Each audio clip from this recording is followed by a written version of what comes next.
Hey, Joe Gilder here. Welcome to another round of Mixed Together, episode 17. This has gone a little longer than I expected, but that's a good thing because we're diving in. I wanted this to go deep and to show all the little, not intricacies, but the little, all the little small decision-making events that happen over the course of a mix. So I'm happy with that. A couple things I want to talk about really quickly. They're somewhat random. One is if you use, so I use, what you're seeing right now is my full screen of my iMac, 27-inch iMac. So I don't have a separate screen. I've had separate screens before. I like the idea, but at the same time, I like just having one big screen. But I found an app, and a friend of mine, John Hollister, showed me a similar app to this that I used for a while and then stopped. And then I found this app, and I want to show it to you just really quickly. I'm not affiliated with them. They haven't paid me to do this, but it's called Better Snap Tool. So if you are a Mac user and you'd like to have the option to rearrange your windows and pretty quickly and get them where you can see everything on the screen pretty well. If you ever do this number, you're like, okay, I've got this window open. I need to see that, and then I need to see this one as well. If you do that ever, then this is a great tool for you. I know a lot of PC folks have this type of feature, and I know that Apple lets you do the whole split screen thing, but this is different. This just lets you resize windows quickly. So let me show you how it works. So I've got keyboard shortcuts set up, and I've got several different window arrangements or window sizes preloaded. So the simplest way to do it, which it takes a little more time, is you can just drag the window. So if I drag it to the side, it makes it that size. If I drag it to the corner, it makes it a quarter of the screen. Drag it to the top, it makes it full screen like that, okay? That's the way I have it set up. But I also have keyboard shortcuts. So if I do, for me, I've set it up to Command and Option and the arrow keys. To the right brings it over there, to the left brings it there, down brings it there, and up brings it full screen. So if I am working on a song, but I need to have iTunes open, I don't know why that makes sense. By the way, if you haven't checked out my new EP, just came out last week. It's pretty good. Or let's say I have a text file open with lyrics, or I'm writing a song and I have my DAW open. Lyrics go here. I can put this over on the left-hand side and have that over on the right-hand side. Or I can put it over here and then have maybe Studio One goes there, and I've got another window here. It gives me quick options for resizing that I think are just super cool. So if you have if you use a DAW and then you have different virtual instruments that you like to have in separate spots in the window, things like that, it's kind of cool for that. So that's completely unrelated to mixing, but I thought it was cool. Secondly, in the last video, we worked on some vocal tone, did that distortion thing. What did we do? We added the slapback delay and put distortion on that. Okay, so that's a very Joe thing to do. But I mentioned we might be getting close to making our final descent into finishing this mix, but there's also the chance, excuse me, that we'll, and we did the distortion bus on this doubled vocal. That's cool too. I'll move this over here so we've got it with all of our other effects. And so I mentioned that we may be making the final initial descent into getting this done. Or, you know what, I'll drag it over here because it goes with the vocal. Or I may need to find more problems and solve more problems. And I may have mentioned this before, but if you've not seen the movie The Martian or read the book, it's the movie with Matt Damon. The book is fantastic too. For me, it's really cool. It's about an astronaut gets stranded on the planet Mars. And I think I've mentioned this before now that I'm saying it. But what I love about that book is he's in the crappiest of situations you can imagine. And he's literally just saying, okay, what's the next problem? Let me focus on that. And just, for some weird reason, it just inspires the crap out of me. So it's been a little while since I shot the last video. I shoot them kind of in batches now. So let me just take a listen to the mix and see where we are. And then we will pick a direction and go there. I don't know where the direction will be yet, but let's do it.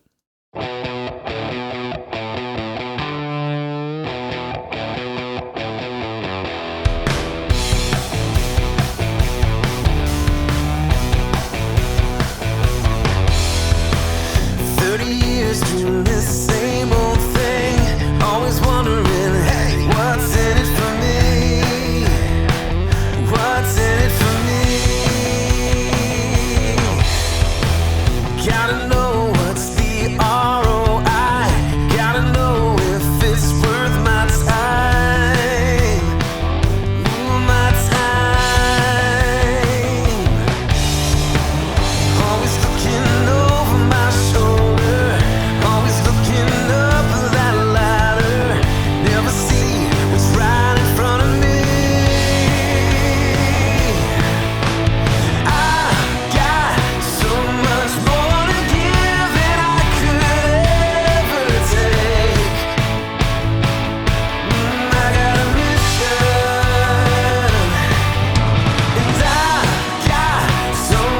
All right, we're going to deal with the low end. That's what we're going to do today. As I listen through, I know we've spent most of our time in that final chorus, which is a good place to hang out. But listening to even this first verse, I can feel the bass, but I can't really hear it. And I know we've done stuff to the bass. Where are you?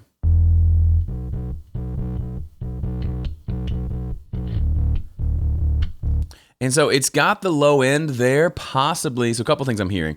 Might have too much of just the low end and not enough of like the stuff you can actually hear to pick it out. I mean, we've added distortion. Did we do it? Okay, we used the splitter method to do that. So we've split the signal, gone through distortion, and come back out. And then we've got the EQ is... Okay, the EQ's after everything. Oh, look, I made it green. It may need some compression, I think. Another thing I hear that I might not do in this video, but so I mentioned a while back I've been using Multiband Compression as my mix bus compressor. I'm probably, sorry, you probably didn't see that. It's down here. I've since switched to using a hybrid of both. So a normal single band compressor going into a multiband compressor. So I might pull that in too. That's not going to really fix this bass problem as much. So let's deal with that.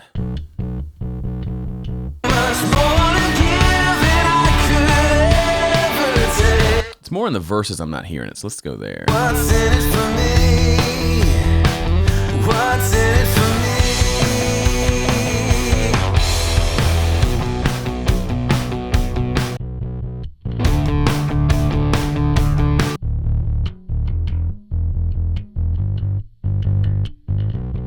Let me see if some compression can make it jump out more. Compression does a lot of things. One of them is obviously it can make things snap a little more. It can also, if I'm getting more lows than highs, yeah, EQ is probably going to be something I bring in, maybe a high pass filter actually to roll off a little low end. But it might also mean I need to just compression might actually tame those lows a little bit and then let the highs come in a little more. So that we might kill two birds with one stone. Sorry to talk about such violent things like killing birds. Okay, I like to go. Let's go 4-1 on this. Let me pull it over here. And let's start with like a 75 millisecond attack. So there's plenty of thump to come through, and we can kind of pull it back from there. So I'm going to just do some tweaking. Let's see what happens.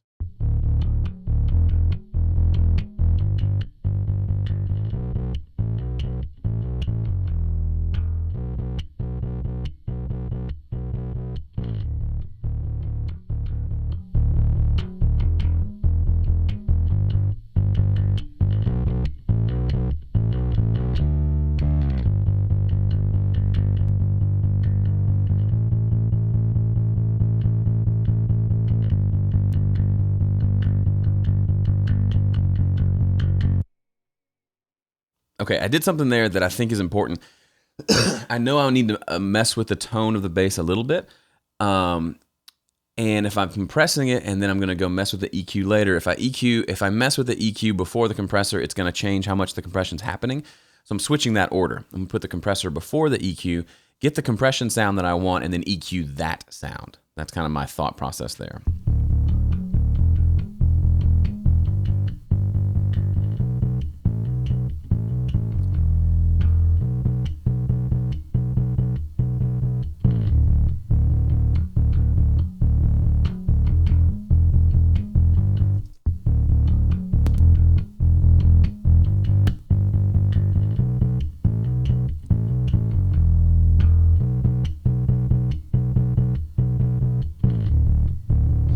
So I like a lot of times on bass, if I want it to thump and to have a little bit of, so if I want it to thump, I've got to have a long enough attack time to where it can thump through. But then the release time has to be fast enough so that it pulls back so it can thump again. So dum-dum, between those dum-dumps, it needs to pull back completely. If it's a slow release, we'll never actually let the compressor let go of the signal so it can come back and thump. So I like kind of the thumpy sound that I'm getting here. So now I'm going to try to EQ after that. I think we'll find we'll get a more pleasant sound that way.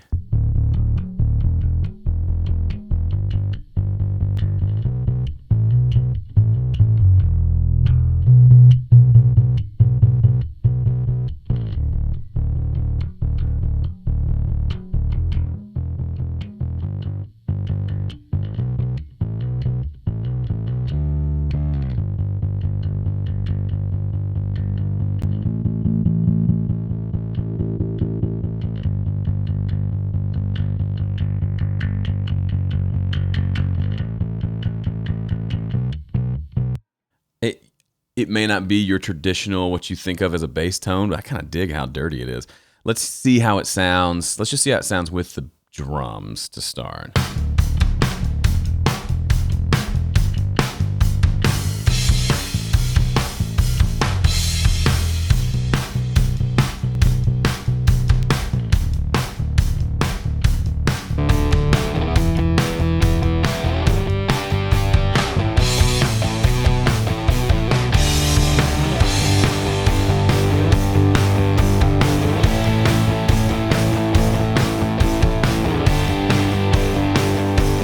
Here's something I do occasionally. If I feel like the bass, in shocking turn of events, the bass feels like it has too much low end, something I'll do is go with a high pass filter and just roll off tons of low end. Just roll it off until there's not really any low end. EQ that signal and then introduce the low end again. So get a decent upper, like mid-range tone, and then roll the filter back until I get the tone that I want. That actually can work pretty well. And I'm just gonna go start from scratch here because I'm messing with the tone enough. I think we could just start over. So that's what I'm gonna do first. Okay, let's do that.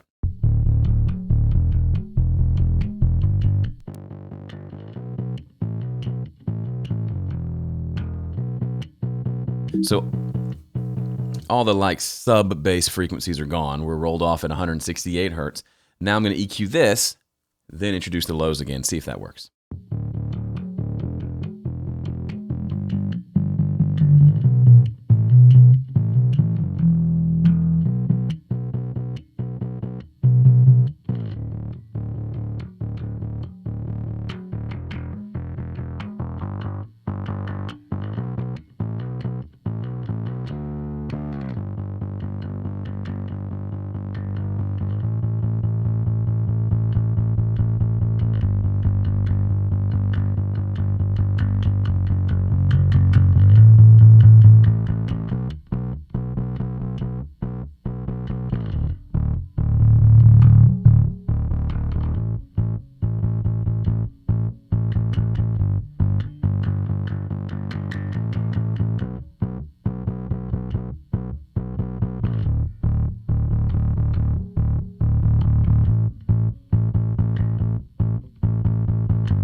Okay, there's a little bit, so I liked where the bass is going. I still feel like there's a little rumble down there.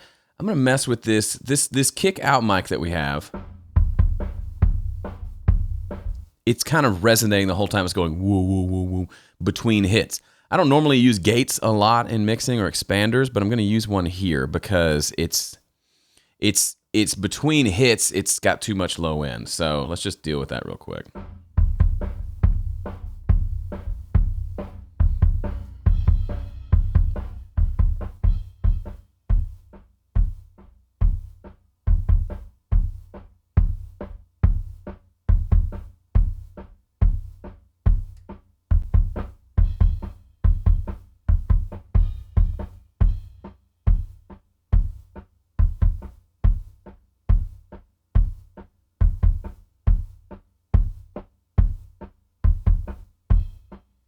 So we've got that sound versus this. Can you hear, if you're listening on earbuds, you may not hear it as well. If you listen on a little bit bigger speakers, you'll hear woo, woo, woo, woo, woo, woo. The entire time it's going woo, woo, woo, woo, woo, woo.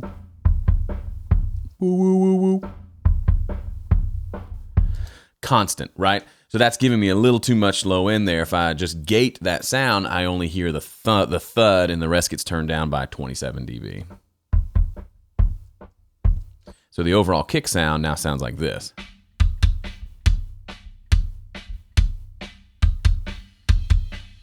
Side benefit, by going with a 17 millisecond attack on the expander, the transients of the kick out mic get tamed a little bit. So we have the first one is the snap, the second one is the kind of woofiness that comes after the snap. kind of a cool added bonus of using that expander. So now let's see how everything's sounding with drums and that bass.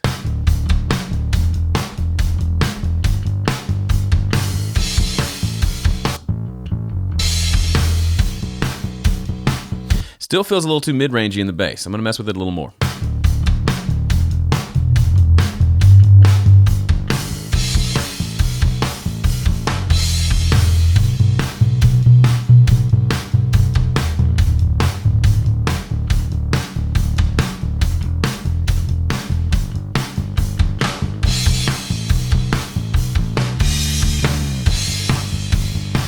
Okay, what it was, and I don't know how well you can see it. Let's zoom way in. I was cutting around 120 because there are some, I have bad grammar. There are some frequencies up here that are jumping out. Okay. They're jumping out there, but that's not where the problem is. So that's one of the big keys of mixing. If you're going to do a boost and try to find the wrong frequencies, sometimes you'll trick yourself. You'll boost here and say, well, that sounds awful. But it turns out that's not the frequency that's your problem. Let me solo it again so you can hear it. So if we boost here,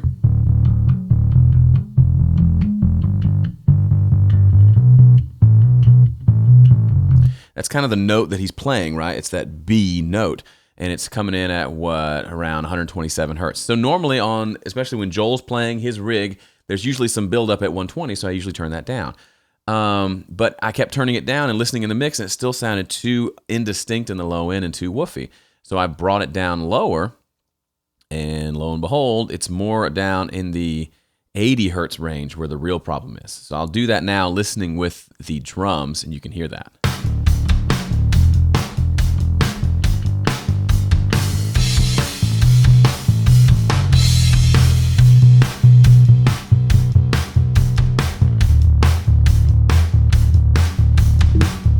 That's where the problem is, right? That's where the bunch of the resonance stuff is happening that I don't like in my mix that makes the bass just feel floppy.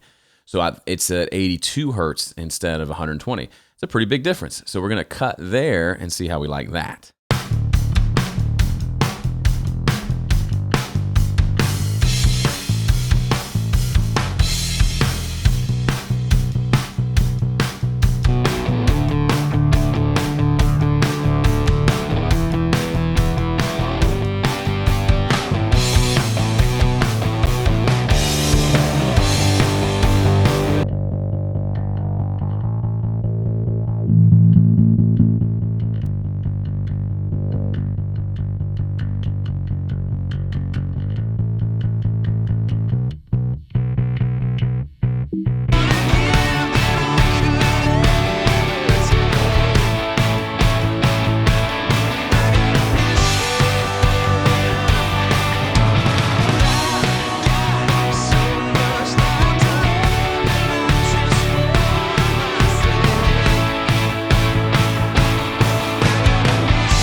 Okay, we've done some good work today. I feel a little better about the drums and the bass. I know as I'm listening to this, I'm thinking, golly, Joe, this series is just jumping all over the place.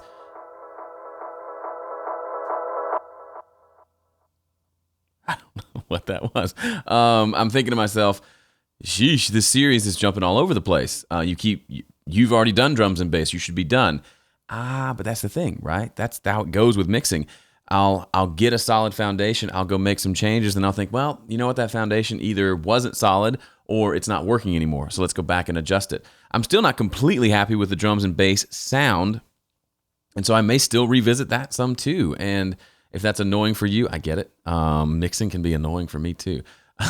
But it's all to serve the mix and serve the song, and hopefully this video series to serve you and to give you some tracks to practice with. Get those at homestudiocorner.com/MT for Mix Together.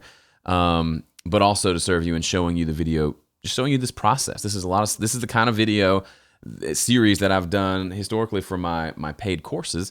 And I wanted to do one for free on YouTube to give you a taste of that as well. And then, yeah, I hope you also buy some of my courses. I think that'd be super cool, or join Dueling Mixes or VIP or something. But if not, I still hope this is valuable for you and that you get a lot out of it. So that's it for me. I've been all over the place in this video. I'm going to sign off, and I'll see you in the next one, where we'll probably deal with my guess. The vocal is still bothering me a little bit. I want to clean that up a little. So see you then.